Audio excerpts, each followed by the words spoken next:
నందమూరి బాలకృష్ణ నటించినటువంటి 'డాక్ మహారాజ్' చిత్రము ఎల్లుండి గ్రాండ్‌గా ప్రపంచవ్యాప్తంగా రిలీజ్ అవుతుంది. అయితే యూఎస్ఏలో రేపు గ్రాండ్‌గా రిలీజ్ అవుతుంది. అయితే యూఎస్ఏలోని ఈ యొక్క చిత్రము ఎలాంటి రిపోర్ట్ వస్తుందా అని అందరూ ఆతృతంగా అయితే ఎదురు చూస్తున్నారు. అయితే యూఎస్ఏలో కూడా అడ్వాన్స్ బుకింగ్స్ కూడా భారీగా అయినట్లయితే మనకు సమాచారం అందుతుంది. యూఎస్ఏలో ఈ యొక్క చిత్రము దాదాపుగా 8,00,00,00,000 బ్రేక్ ఈవెన్ బరిలో దిగబోతుంది. అంటే ఇప్పటి వరకు $1 కూడా అడ్వాన్స్ బుకింగ్స్ అయినట్లయితే మనకు స్పష్టంగా సంకేతాలు అందుతున్నాయి. అంటే ఈ లెక్కను చూసుకుంటే 'డాక్ మహారాజ్' చిత్రము రేపు గ్రాండ్‌గా రిలీజ్ అయితుంది కాబట్టి యూఎస్ఏలో ఇప్పుడు ఈ విధంగా అడ్వాన్స్ బుకింగ్స్ ఉంటే కూడా ఈవినింగ్ అండ్ నైట్ టైం కూడా భారీగా పెరిగే అవకాశం ఉంది అని ట్రెండ్ వర్గాలు విశ్లేషిస్తున్నారు.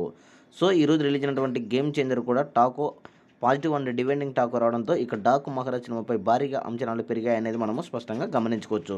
సో, మొత్తానికైతే చూసుకుంటే అడ్వాన్స్ బుకింగ్స్ పరంగా యూఎస్ఏలో భారీ స్థాయిలో అడ్వాన్స్ బుకింగ్స్ అయినట్లయితే మనకు స్పష్టంగా తెలుస్తుంది. ఈవినింగ్ అండ్ నైట్ టైంకి కంపల్సరీగా $1 మిలియన్ క్రాస్ అయ్యే అవకాశం ఉంది అనేది ట్రెండ్ వర్గాలు విశ్లేషిస్తున్నారు. మరి ఈ యొక్క వీడియోపై మీ అభిప్రాయాన్ని కామెంట్ తెలియజేయండి.